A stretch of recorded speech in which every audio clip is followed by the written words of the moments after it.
ॐ सदाशिवसमारम्भाम् शङ्कराचार्यमध्यमाम् अस्मदाचार्यपर्यन्ताम् वन्दे गुरुपरम्पराम्। ॐ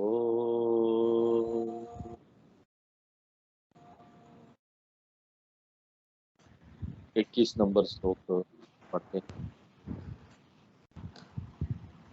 देहेन्द्रिय गुणान् कर्माणि देहेन्द्रियगुणानि कर्माणि अमले सच्चिदात्मनि अमले सच्चिदात्मनि अध्यस्यन्त्यविवेकेन अध्यस्यन्तेन गगने नीलतादिवत्। गगने नीलादिवत्। आप क्या कीजिए, फिर से काट के जुड़िए। मेरा आवाज श्रद्धा को सही आ रहा है? नहीं, श्रद्धा, क्लियर है गुरुजी, आवाज तो सही आ रही है आपकी। आवाज सही आ मेरे रही है को ना? तो हाँ, निवृत्ति जी। आप काट के फिर जुड़िए। तो 16वें श्लोक से 30वें श्लोक तक शंकराचार्य जी, म्यूट कर लीजिए सर। शंकराचार्य जी यहाँ पर आत्मबोध का जो मुख्य विषय है उसके बारे में बता रहे हैं। आत्मा और अनात्मा को ठीक ठीक तरीके से अलग करके देखना, विवेक करना। जब मैं यहाँ पर मैं शब्द का उपयोग करता हूं तो ये जो मैं है वो आत्मा और अनात्मा का मिश्रण है, और इस मिश्रण में आत्मा जो है वो मेरा उच्च स्वरूप है, मेरा सचमुच का स्वरूप है, और अनात्मा झूठ मूठ का है। शरीर और मन जो हमको यहाँ पर मिला हुआ है वो एक माध्यम है। इस माध्यम से हम यहाँ पर व्यवहार करते हैं। हम इसको रिजेक्ट नहीं करते, अस्वीकार नहीं करते शरीर और मन को, क्योंकि इसके बिना यहाँ पर संसार में व्यवहार संभव नहीं है। मैं आत्मा हूं, इसको बोलने के लिए भी मुझे अनात्मा का माध्यम चाहिए। इसलिए वेदांत आपको ये नहीं बोलता कि बाहर से आत्मा अनात्मा का त्याग कर दीजिए। कई लोग बोलेंगे हमको आत्मा बनना है तो चलो सुसाइड कर ले, शरीर को छोड़ देंगे, आत्मा बन जाए। ऐसा वेदांत आपको नहीं बोलता। वेदांत बोलता है कि आप इसको अपने दिमाग में समझिए, बुद्धि में समझिए कि अनात्मा जो है ना वो सिर्फ एक मिथ्या माध्यम है जिसका मैं यहाँ पर उपयोग कर रहा हूं। ये आएगा जाएगा, हमको बस इसको अपना सचमुच का स्वरूप समझना नहीं है, इस पर दावा नहीं ठोकना है, ये तो मेरा नहीं है, ना ही मैं हूं। और इस सत्य को समझने के बाद इस अनात्मा के साथ अपना जीवन जिए, मस्ती में जिए। उसके बाद क्या होगा, ये अनात्मा आपके लिए एक वेश हो जाएगा। एक कपड़ा मिला है, एक वेश मिला है, और जीवन क्या हो जाएगा, नाटक हो जाएगा, ड्रामा हो जाएगा, प्ले हो जाएगा। इस जीवन में जो भी उतार चढ़ाव आपको आ रहा है वो सीरियसली, गंभीरता के साथ आपको प्रभावित नहीं करता। इसलिए यहां पर अनात्मा और आत्मा विवेक करना ये बहुत महत्वपूर्ण हो जाता है, ये विवेक का। और जब तक ये विवेक नहीं है, हम सभी गुण और कर्म को जो अनात्मा का है वो अपना मान लेते हैं। क्यों? क्योंकि हमने अनात्मा को अपना मान लिया है। इसलिए शंकराचार्य जी यहाँ क्या बोल रहे हैं श्लोक में, अमले सच्चिदात्मनि। मैं वो आत्म तत्व हूँ, उच्च स्वरूप, सचमुच का स्वरूप, वो सत्ता। उसकी प्रकृति सत्य और चित है। चित यानी चेतना, सत्य यानी हायपन। हर चीज यहाँ लगता ना हाय, मैं हूँ, ये वस्तु है। ये हायपन एक चीज है, सत्ता है ये। हमने कभी ध्यान नहीं दिया इस पर। चेतनता तो हम देख लेते हैं, लाइफ प्रिंसिपल है। हायपन क्या है? हर चीज में हम बोलते ये है, ये है। ये आत्मा की प्रकृति है और यही सचमुच का मैं हूं। और ये क्या है? किस तरह का है ये आत्मा? अमलम। अमलम यानी free from all attributes and कर्म। स्वतंत्र है सभी गुण और कर्म से। मेरा कोई यहाँ पर संचित कर्म नहीं है, कोई आगामी कर्म नहीं है, कोई प्रारब्ध कर्म नहीं है। लेकिन गलती मैं क्या करता हूँ? देहेंद्रिय गुणान कर्माणि। जो भी यहाँ गुण शरीर के है, शरीर मन का संघात का है, वो मैं अपने ऊपर थोप लेता हूँ। जिस तरह से एक हाथी करता है ना, हाथी को जगाना बड़ा कठिन काम है, बहुत कठिन काम है। अब आप सोचिए हाथी को साफ सफाई करना। कभी डिस्कवरी चैनल, नेशनल ज्योग्राफी वगैरह देखेंगे तो उसमें हाथी का जीवन के बारे में आता है, तो दिखाते हो कि हाथी को कैसे साफ सफाई करते हैं। बहुत मुश्किल होता है उसको साफ कर। और उसके बाद जब साफ हो जाता है तो हाथी कितना सुंदर लगता है, एकदम ब्लैक ब्लैक डार्क चमकता रहता है। और उसके बाद महावत उसको लाके तालाब के किनारे उसको बांध देता है। और हाथी पहला काम क्या करता है? अपने ऊपर पूरा मिट्टी छिड़कता है। कम से कम हाथी के लिए तो ये जरूरी है। उसका ये सिस्टम है टेम्परेचर कंट्रोल करने के लिए, अपना शरीर का जो तापमान है वो कंट्रोल करता है, जरूरी है। और वो ये प्राकृतिक रूप से करता है, उसको किसी को बोलने की जरूरत नहीं। जिस तरह से एक कुत्ता है अपना जीभ निकालेगा, उसकी जरूरत है, वो प्राकृतिक जरूरत है। हमको इस तरह से जरूरत नहीं हाथी की तरह, लेकिन हमने किया हुआ है वैसे ही। ये मिट्टी जो है शरीर मन के संघात का, क्या मिट्टी है? राग द्वेष काम क्रोध, संचित आगामी प्रारब्ध, वो सब हमने अपने ऊपर थोप लिया। अध्यस्यंत विवेकेन अविवेकेन, अध्यस्यंती अविवेकेन, आउट ऑफ इग्नोरेंस, अज्ञान के कारण हमको अपना उच्च स्वरूप का ज्ञान है। किस तरीके से? उदाहरण दे रहे शंकराचार्य जी, गगने नीलता दिवत। जिस तरह से एक रंगहीन आकाश, आकाश का कोई रंग नहीं है, उसको हम गलती से क्या समझ लेते हैं? नीला समझ लेते हैं। और हम बोलते हैं देखो नीला आकाश। ना, आकाश का नीलापन का भी यहाँ पर हम चर्चा करते हैं।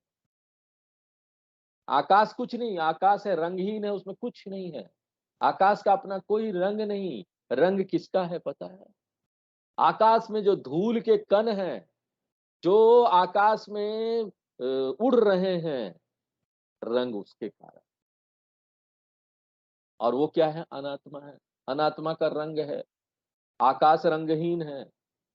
उसी तरह से मैं आकाश, चेतनता की तरह मैं यहाँ अपने अंदर सबको ले लेता हूँ, लेकिन उसके बाद भी मैं दूषित नहीं होता।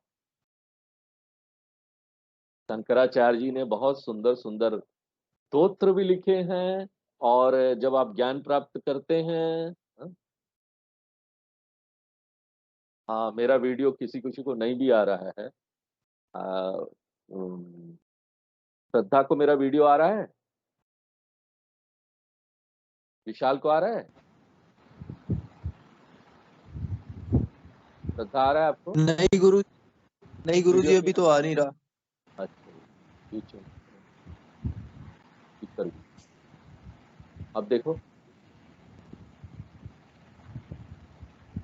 अभी आ रहा है? आ रहा नहीं आ रहा है। कृष्णा का वीडियो आया, आपका वीडियो चला गया। लार्ज ठीक है। आया? नहीं नहीं, हाँ दिखाई नहीं दे रहा। आया नहीं, नहीं, हर मोड में करके मैं देख रहा हूँ, अगर आ गया तो ठीक है। ठीक है।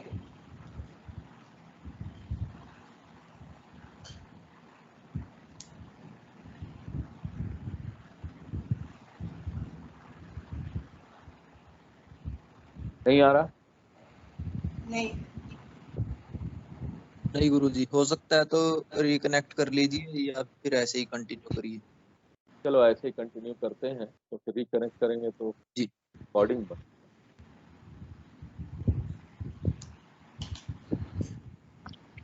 हेलो, हरिओम अभिलाष। हरिओम।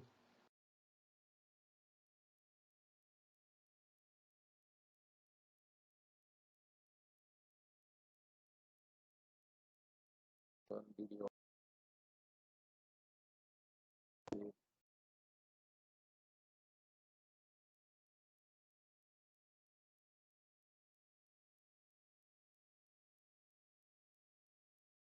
अभिलाष जी, मेरा वीडियो दिख रहा है आपको? हाँ अभी दिख रहा आप है। दिख रहा है, आप अब दिख रहा है। हाँ, अब ठीक है गुरुजी। ठीक। क्या कुछ दिक्कत हो गई थी? हाँ, वो वीडियो नहीं दिख रहा था लोगों को, तो थोड़ा सा मेरे आंख और मुंह, उससे भी जो मैं अच्छा, बोल रहा हूँ उसका भाव पता चलता है। तो हाँ वीडियो हाँ, देखना दिखना थोड़ा जरूरी हो जाता है, इस जी भाव से मैं बोल रहा हूँ। सभी का तो वीडियो आना चाहिए। हाँ, तो शंकराचार्य जी ने यहाँ पर बहुत सारे स्तोत्र लिखे, और ज्ञान प्राप्त करने के बाद जब निधि ध्यासन हम करते हैं, तो उस निधि ध्यासन के लिए भी बहुत सुंदर सुंदर स्तोत्र लिखे। न मे द्वेष रागौ, न मे लोभ मोहौ, मदो नैव मे नैव मात्सर्य भावः, न धर्मो न चार्थो न कामो न मोक्षः, चिदानंद रूप शिवोहम शिवोहम। निधि ध्यासन हम पिछली आदत जो हमारी बन पड़ी है, पत्थर की तरह धर चुकी है, उसको तोड़ने के लिए। तो ये जो आत्मा अनात्मा का जो ये विवेक है ना, वो हमको कर। अब हम लोग श्लोक नंबर 22 पर।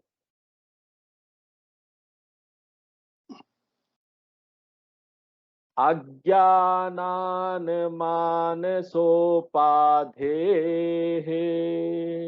अज्ञानान् मानसोपाधे कर्तृत्वादीनि चात्मनि, कर्तृत्वादीनि चात्मनि कल्प्यन्ते अम्बुगते चन्द्रे, कल्प्यन्ते चन्द्रे चलनादीयथाम्भसः।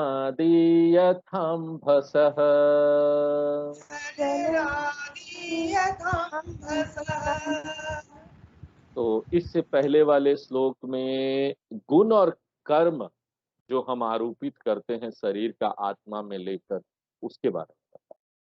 गुण यानी चरित्र लक्षण इत्यादि, कर्म यानी पुण्य पाप संचित आगामी प्रारब्ध, ये सब आत्मा में मेरा है, मैं बोल, मैं अपना बना लो, आरोपित कर लो। अब इस श्लोक में शंकराचार्य जी यहाँ पर कर्तृत्व का जो आरोपण अपने ऊपर हम करते हैं, उसके बारे में बात।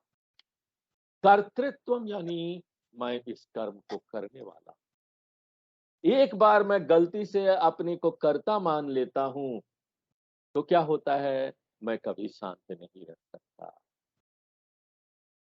क्योंकि हम सतत अपना विश्लेषण करते रहते हैं, अपने कर्मों का विश्लेषण करते रहते हैं कर्ता के रूप में, जो यहाँ पर बहुत सारी हीन भावना मेरे मन के अंदर लाता है, और इसको संसार बोलते हैं।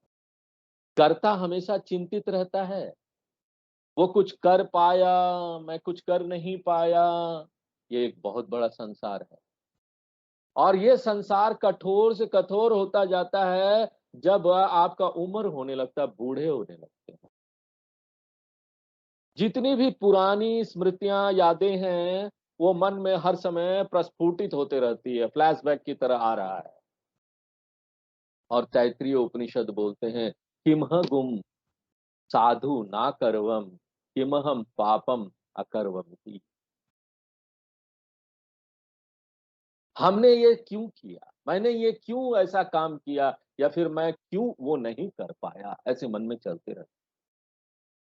और अगर कोई अभी अभी मृत्यु किसी का हुआ है, हमारा अपना, तो हमारे मन में हीन भावना आ जाती है, शायद हम और अच्छा कर सकते थे, वो जो व्यक्ति था, जो मेरा अपना था, उसको और हम अच्छा इलाज दे सकते थे, हम उसको और दूसरे अस्पताल में, अच्छे अस्पताल में भर्ती कर सकते थे, शायद वो बच जाता।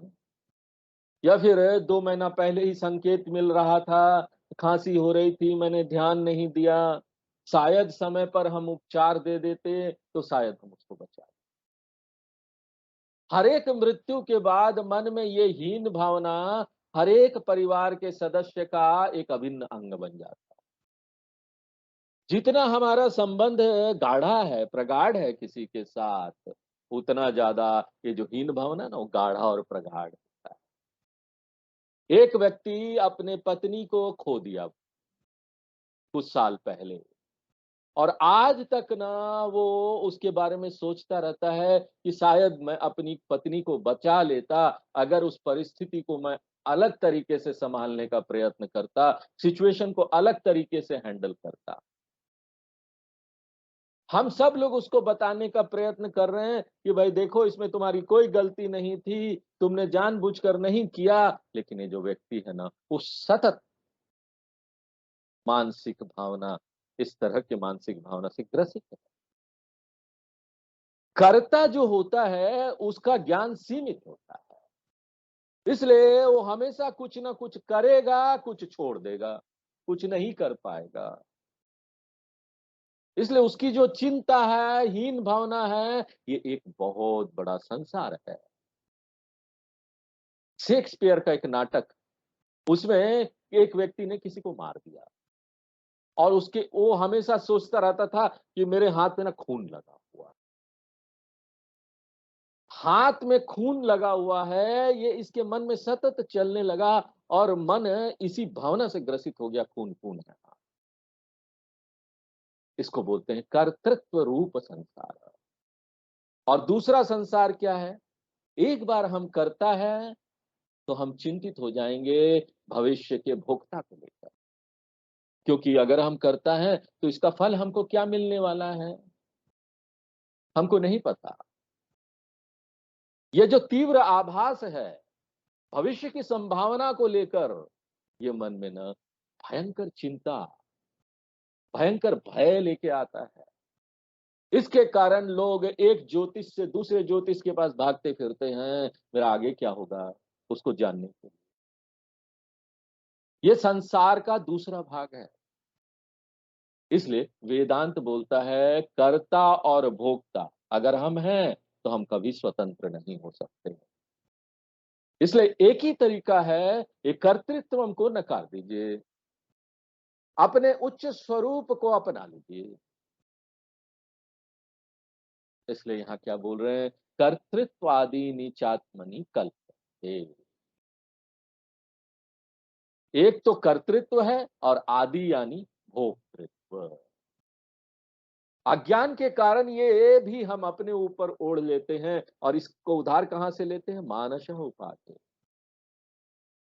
मन से। ये मन का है, ये शरीर का है, आदि आदि मन शरीर।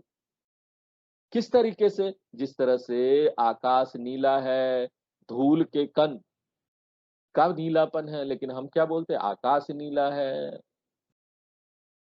और ये नीलापन हम वहां से निकाल के रंगहीन आकाश के ऊपर थोप देते हैं, ये तुम्हारा है।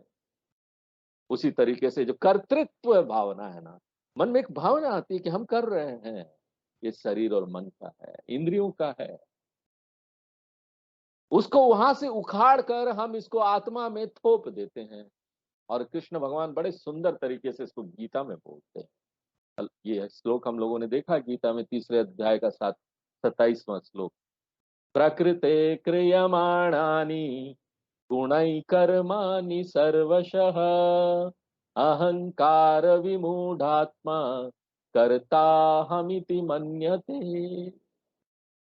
कर्म जो है वो पंचभूत का है, मैं यहाँ पर आत्मा हूं, आत्मा कोई कर्म नहीं करता, लेकिन फिर भी मैंने इसके ऊपर थोप दिया।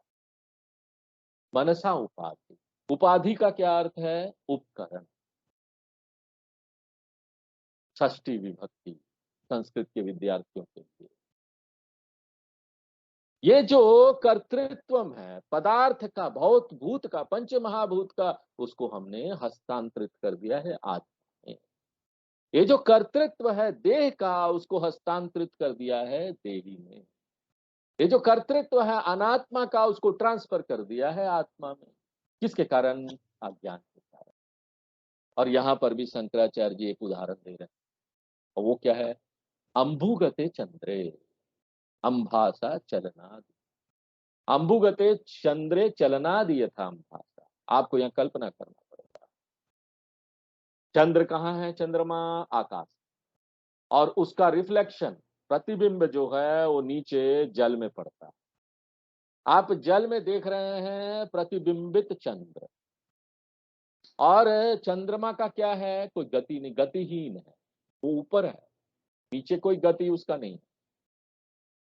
कल्पना कीजिए कि जो जल है नीचे वो अस्थिर हो जाता है, हिलने चलने लगता है, और जब ये जल हिलने चलने लगता है तो ऐसा प्रतीत होता है कि चंद्रमा भी हिल रहा है। मुल्ला नसरुद्दीन का एक कहानी आता है कि वो ना यहाँ पर रास्ते में चल रहा था, रात के समय, पूर्णिमा का दिन था। वो एक तालाब के पास पहुंचा और अंदर देखा, और देखा वहां पर चंद्रमा है, तालाब के अंदर पानी में चंद्रमा दिख रहा है। पूर्णिमा का दिन था, बहुत अच्छी तरीके से प्रतिबिंबित हो रहा था चंद्रमा, और उसको लगा कि चंद्रमा जो है ना वो कुएं में गिर गया है, संसार कूपे पतित है। और वो ना चंद्रमा को बचाना चाहता था, रेस्क्यू मिशन उसका मिशन था, चलो रेस्क्यू करो, बचाओ इसको। उसे सोचा चलो एक अच्छा, कम से कम एक अच्छा काम तो आज कर देंगे।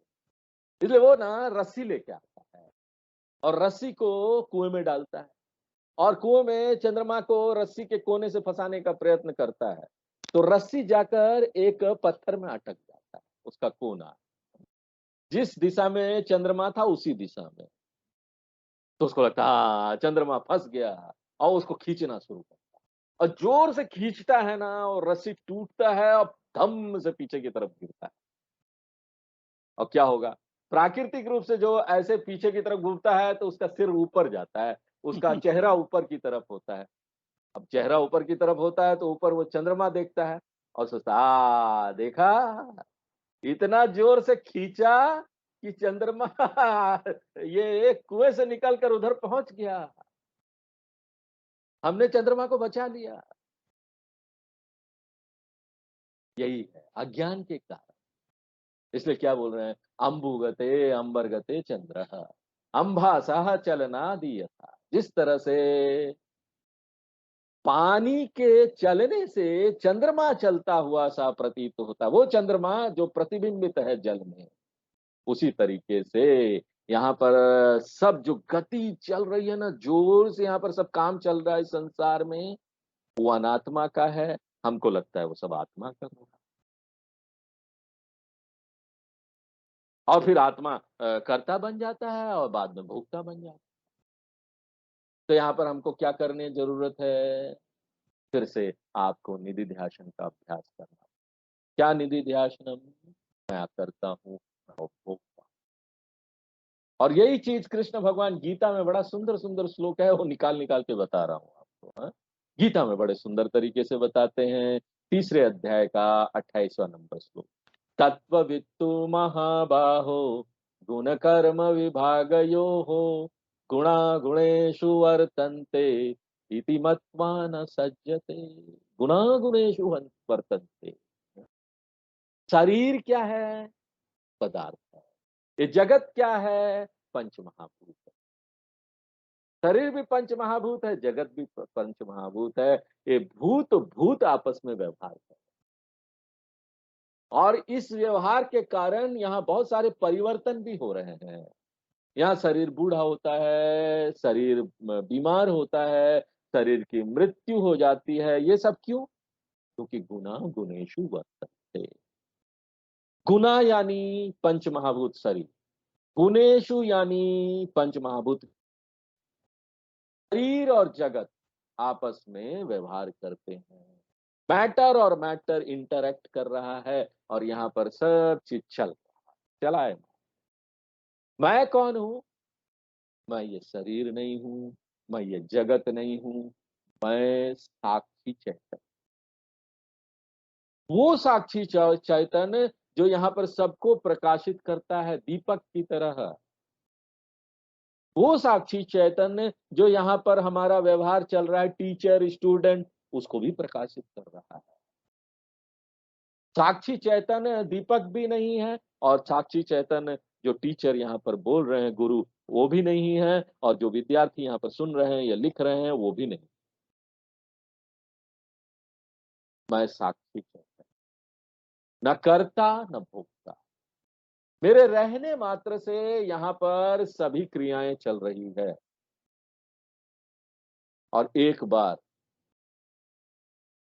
कि कोई ये बात जान जाता है कोई व्यक्ति, तो उसको क्या बोलते हैं? तत्वरूप। तो यहाँ पर चलनम आदि, जो चलने की क्रिया है, अंभशः, अंभस यानी जल, जल क्या क्या? जल का अंभसः। षष्ठी विभक्ति एक वचन है। संस्कृत पढ़ने वाले जो विद्यार्थी हैं वो समझ रहे होंगे षष्ठी विभक्ति का चिन्ह क्या है? का, के, की। अंभसा यानी जल का। संस्कृत बहुत सुंदर भाषा है। जब आप संस्कृत थोड़ा बेसिक जान लेते हैं ना, तो शास्त्रों के ये जो सारे श्लोक वगैरह है ना, उसका अर्थ ना कुछ और ही इम्पैक्ट डालता है। और यथा का क्या अर्थ हुआ? जिस तरीके से जल का चलना आदि क्रिया कल्पित होता है अंबुगते चंद्र में, जो जल में चंद्रमा है उसमें। अंबुगते चंद्र का क्या अर्थ हुआ? यानी चंद्रमा जो प्रतिबिंबित हो रहा है जल में। अंबु यानी जल। कल्प्यते जो है वो वर्ब है, क्रिया है, वो हमको फिर से जोड़ना पड़ेगा। यहाँ पर एक बार तो हमने वो आत्मा वाले में लिया, दोबारा इसमें भी लेना पड़ेगा कि जिस तरह से जितनी भी क्रियाएं हैं वो झूठ मूठ का हस्तांतरित होता है जल में जो चंद्रमा है उसमें, उसी तरीके से कर्तृत्व जो है वो झूठ मूठ का आत्मा में हम लोग आरोपित करते हैं। ये सत्य नहीं। चलिए आगे 23 नंबर श्लोक पढ़ते हैं। रागेच्छा सुख दुखादि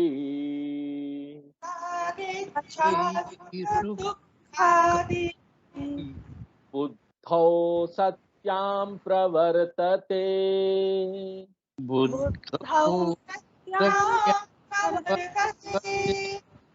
सुषुप्तौ नास्ति तन्नाशे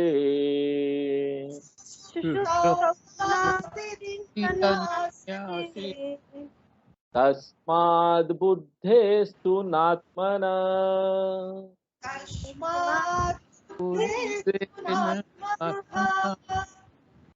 यहाँ पर शंकराचार्य जी बहुत सारे मानसिक भावनात्मक जो समस्या आता है उसके बारे में बात कर रहे हैं। इस तरह की समस्या जो भावना मन में आती है ना, वो एक व्यक्ति को छिन्न भिन्न कर देती है, उसके जीवन में भयंकर छिन्न भिन्नता ला देती है। वो बोल रहे हैं कि आत्मा जो है वो इन सब से स्वतंत्र है, इन सब समस्याओं से स्वतंत्र है। और वो क्या है? राग। राग यानी आसक्ति। हम जो आत्मा है वो कभी भी यहाँ पर किसी चीज से आसक्त नहीं है। हम आकाश है, चेतनता है, जिसके अंदर करोड़ों करोड़ शरीर बुलबुले की तरह हर एक क्षण यहाँ पर प्रकट हो रहा है। और हर एक क्षण यहाँ पर करोड़ों शरीर की मृत्यु भी हो रही है। लेकिन अज्ञान के कारण हम यहाँ पर एक शरीर को अपना मान लेते हैं, ये मेरा शरीर, और सतत अभ्यास से हम इससे ग्रसित हो जाते हैं, इस एक शरीर से।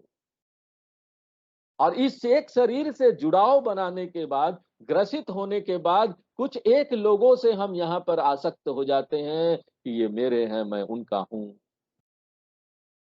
और इस विचार से, ये जो सोच मन में घर कर लेता है, सतत विचार से, सतत सोचने से, ये जो आसक्ति है वो और ज्यादा से ज्यादा गाढ़ा और गहरा होते जाता है। इतना गाढ़ा गहरा हो जाता है कि हम ना अपने जीवन की कल्पना ही नहीं कर सकते हैं इन सब लोगों के बिना जो हमारे आमने सामने है। सचमुच में उनको मरने की भी जरूरत नहीं है। उनका ये विचार हमारे मन में, उनके मरने का जो सिर्फ विचार आ जाए कि ये मर जाएंगे तो क्या हो जाएगा, वही हमारे मन में ना तीव्र भावनात्मक समस्या लेके आता है। और ये हमने गीता में बड़े अच्छे तरीके से देखा। अर्जुन जो इतना शक्तिशाली, पैसे की कमी नहीं, मान सम्मान की कमी नहीं, सुंदरता की कमी नहीं, एक स्वस्थ शरीर वाला, एक शक्तिशाली, लड़ने में भी जो दुनिया का शक्तिशाली व्यक्ति था, ऐसा व्यक्ति भी बैठ जाता है, रोने लगता है। क्या सोचकर? कल्पना करके कि भीष्म और द्रोणाचार्य जी मर जाएंगे तो क्या। पहले अध्याय का 30वां श्लोक गीता का, गांडीवम स्त्रंसते हस्तात् त्वक्चैव परिदह्यते न च शक्नोम्यवस्थातुं भ्रमतीव च मे मनः। मैं हिल रहा हूं, मेरा त्वचा जल रहा है भगवान, मेरे मन में पूरा भ्रम हो गया है, मैं खड़ा भी नहीं हो पा रहा हूं। अभी कुछ हुआ भी नहीं है, फिर भी अर्जुन को ऐसा हो रहा था। सिर्फ सोच के, इतना शक्तिशाली व्यक्ति जिसके पास सब कुछ था, क्या नहीं था, दुनिया का सबसे अमीर व्यक्ति धनंजय, अभी मरे भी नहीं थे, लेकिन सिर्फ मन में ये विचार, भविष्य की चिंता, इसको लेकर ही वो बैठ गया, कुछ नहीं कर पा रहा था। अज्ञान इतना शक्तिशाली हो सकता है कि वो एक व्यक्ति को फंसा कर उसके अंदर पूरी लाचारी बना सकता है। तो राग का अर्थ क्या हुआ? गाढ़ा आसक्ति। और ये तीव्रता की मात्रा अलग अलग हो सकती है अलग अलग लोगों में। किसी को कम राग होगा, किसी को ज्यादा राग होगा। और व्यक्ति में, अलग अलग व्यक्ति में ये आसक्ति की मात्रा भी ना अलग अलग है। वस्तु को लेकर भी अलग अलग व्यक्ति है, वस्तु को लेकर भी ये आसक्ति की मात्रा अलग अलग। इसलिए देखिए, समाचार पत्र में कई लोगों के मृत्यु के नाम आते हैं ना, आज ये मर गया, कल वो मर गया। अब उस लिस्ट को लेकर हमको कोई समस्या होती है? नहीं होती। हमारे मन में तो कुछ ही नहीं आता, ना दुख आता है ना कुछ। वो तो कोई और था, मर गया। हम बस ये चाहते हैं कि वो जो समाचार पत्र में नाम आया, जो लिस्ट आया, उसमें हमारे अपनों का नाम नहीं होना चाहिए। इसका क्या अर्थ हुआ? मृत्यु अपने आप में समस्या नहीं है। अगर मृत्यु अपने आप में समस्या होती तो हम हर रोज रोते रहते, बैठ के समाचार देखते रोना शुरू, मर गया।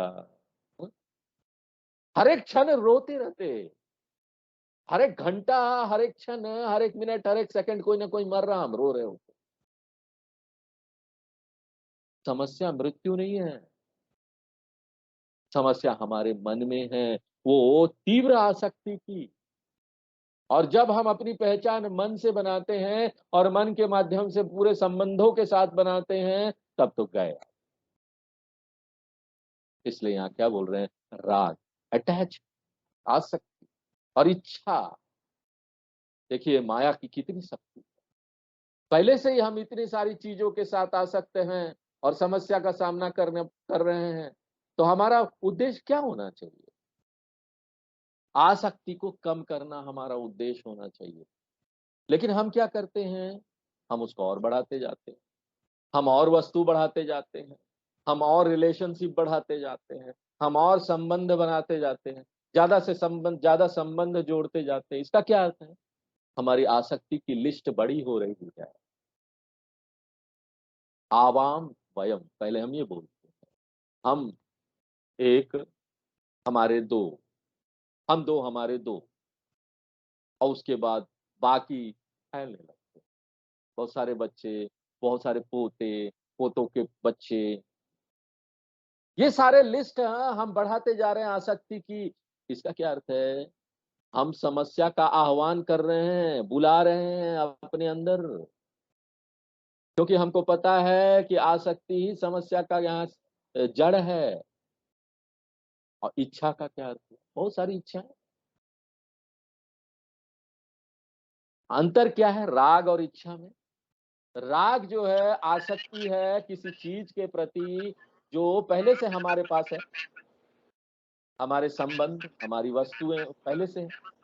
इच्छा जो है उस चीज के प्रति आसक्ति है जो हमारे पास अभी है नहीं और हम उसको प्राप्त करना चाहते हैं। परिणाम स्वरूप क्या आता है? सुख आता है। हमको सुख प्राप्त होता है व्यक्तियों से, वस्तु से, जब हमको कोई अच्छा समाचार मिलता है। अच्छा समाचार जब प्राप्त होता है तो सुख मिलता है, और जब अच्छा समाचार नहीं प्राप्त होगा तब क्या होगा? तब दुख आएगा। हर समय तो अच्छा समाचार नहीं मिलने वाला है। यहाँ पर बड़ा परिवार है, कब कौन सा व्हाट्सएप आ गया। आजकल तो हम ये भी नहीं बोल सकते टेलीग्राम आ गया। टेलीग्राम से लोग घबराते थे पहले, पता नहीं क्या हो गया, टेलीग्राम आया है। आजकल तो कोई टेलीग्राम भी नहीं बोल सकते, हमको इसको अपडेट करना पड़ेगा अपने प्रवचन में भी। व्हाट्सएप आ गया अचानक, किसका व्हाट्सएप आया, क्यों आया, इतना देर से तो आया नहीं था। सुख दुख आदि हर एक व्हाट्सएप मैसेज में कोई ना कोई जोखिम भरा कुछ ना कुछ संभावना ऐसा होता है। और ये सब चीज किसका है? आत्मा का या मन का? बुद्धो सत्याम प्रवर्तते। वो सब आता है जब हम अपनी पहचान मन से बनाने लगते हैं, अनात्मा से बनाने लगते हैं। यहाँ बुद्धि का अर्थ है अंतःकरण। शंकराचार्य जी अलग अलग करके नहीं बता रहे हैं। अंतःकरण, करण में मनो, बुद्धि, चित्त, अहंकार सब आ जाता है, पूरा ग्रुप आ जाता है। बुद्धौ सत्यम प्रवर्तते। जब मैं अपनी पहचान बुद्धि से बना रहा हूँ, मन से बना रहा हूँ, जागृत और स्वप्न अवस्था दोनों में समस्या आती है। खाली जगे हुए तो समस्या नहीं, आदमी दुख सुख ना सपने में भी भोगता है। सपना देखता है गड़बड़ गड़बड़, तब सब दुख सुख भोगता है। सब मानसिक समस्याएं आती है। फिर क्या होता है? सुसुप्त। जब हम डीप स्लीप में जाते हैं, निद्रा अवस्था में जाते हैं, तन्ना से बुद्धि का अभिमान का नाश हो जाता है, वहां नहीं है। अभिमान यानी आइडेंटिफिकेशन, पहचान बनाना। हम है कि नहीं सुसुप्ति में, गहरी निद्रा में हम है कि नहीं, प्रेजेंट है कि नहीं, हम वहां पर है। हमने आपको पहले भी बताया कि अगर गहरी निद्रा में हम सब गायब हो जाने वाले हैं ना, अगर गहरे नींद में हम गायब हो जाएंगे, रहेंगे नहीं, तो हम कोई भी नींद में नहीं जाना चाहेगा। हमको पता है नींद में जाने के बाद भी हम रहेंगे और मजा आता है, तो खुशी खुशी हम नींद ले लेते हैं। हमको मालूम है हम रहेंगे, जिंदा रहेंगे। तो सुसुप्ति में हम हैं, और हमको कोई समस्या भी नहीं है, वहां राग भी नहीं है, इच्छा भी नहीं है, वहां कोई दुख भी नहीं है, कोई चिंता भी नहीं है। क्यों? बुद्धि का अभिमान नहीं है वहां, देह का अभिमान नहीं है। ये तर्क है, अन्वय व्यतिरिक्त तर्क, लॉजिक देते हैं। सुसुप्ति के माध्यम से लॉजिक दे रहे हैं। जब हम पहचान बनाते हैं, अपना संबंध उससे बना लेते हैं, तभी जाकर समस्या आता है।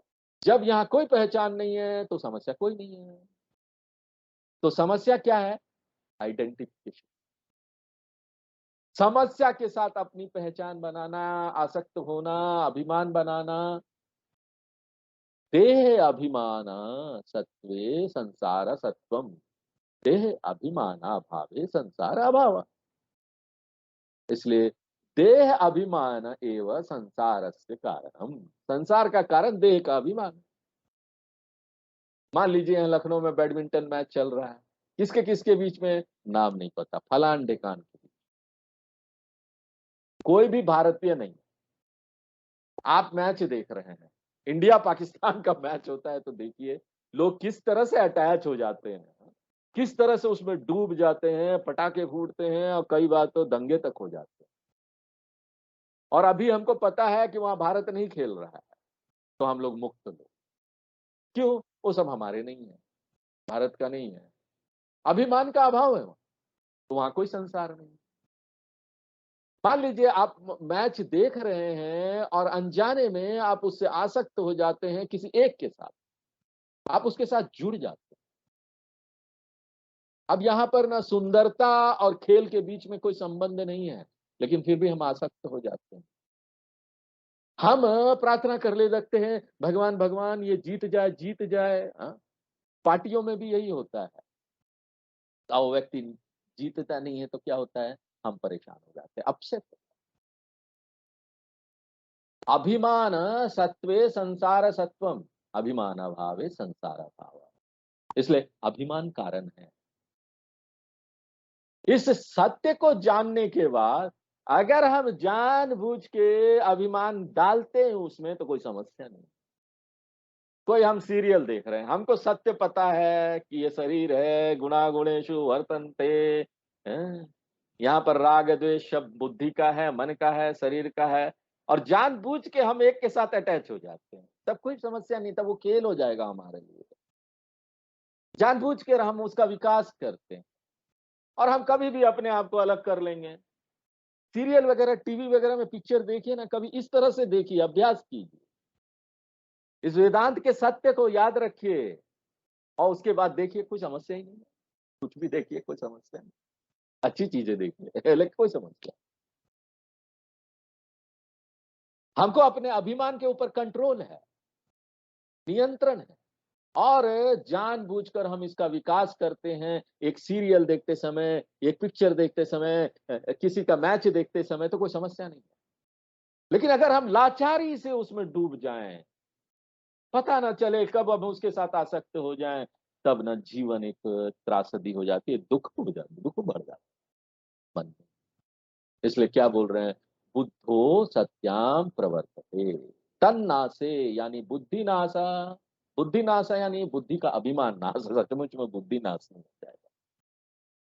तो जब मन के साथ हम अपनी पहचान नहीं बनाते हैं, सुसुप्ति अवस्था में नास्ति, क्या नहीं है, क्या नास्ति, यहां पर आपको जोड़ना पड़ेगा, राग इच्छा सुख दुख आदि नास्ति। निष्कर्ष क्या है, तस्मात्, देयरफॉर, तस्मात् बुद्धिस्तु नास्ति। ये जो समस्या है, जो मन का है, जो अनात्मा का है, यहां देखिए मन ना 100% फ्री कभी नहीं हो सकता, 100% समस्या से फ्री नहीं हो सकता, क्योंकि साइकोलॉजिस्ट जो मनोचिकित्सक है उनके अनुसार यहाँ पर बहुत सारी हमारी समस्या है जो ना मन के अंतरतम गहराइयों में ना अंदर छपा हुआ है, हमारे अचेतन चेतन मन में यहाँ पर छपा हुआ है। और शास्त्रों के अनुसार तो पूर्व जन्म की जो समस्याएं हैं ना, जो हमने कर्म किया था कई सारे, वो अंदर ना गाढ़ा से छपा हुआ है, डीप माइंड में। और कर्मों के अनुसार एक एक करके ना जब हमको कर्मों का फल मिलना होगा तो बाहर आएगा। इसलिए कभी कभी आप देखें ना, बिना कोई कारण कोई चीज को देखकर आपको रोना आता है, वहां पर कोई कारण नहीं होता, अचानक आपके मन में रोना आ गया, कहां से आया वो? कभी कभी अचानक आपको ना फ्रस्ट्रेशन आता है, मन में चिंता आती है, कोई कारण नहीं होता, तनाव होता है, कोई कारण नहीं होता। मन ना पूरी तरह से स्वतंत्र नहीं हो सकता। आप यहाँ पर मन के साथ अपना पहचान बनाएंगे और सोचेंगे हमको स्वतंत्रता प्राप्त हो जाए, तो नहीं होगा। हमको मन से अपने आप को अलग करना पड़ेगा अगर हमको स्वतंत्रता प्राप्त करना है, यहाँ पर मुक्ति प्राप्त करना है इन सब चीजों से। इसलिए ये शरीर त्रय से नकारिए, नेति नेति कीजिए, मैं ये शरीर नहीं हूँ, ये 3 शरीर मैं नहीं। तस्मात् बुद्धे सुख दुख राग इच्छा भवति। आत्मा सुख दुख राग इच्छा न भवति।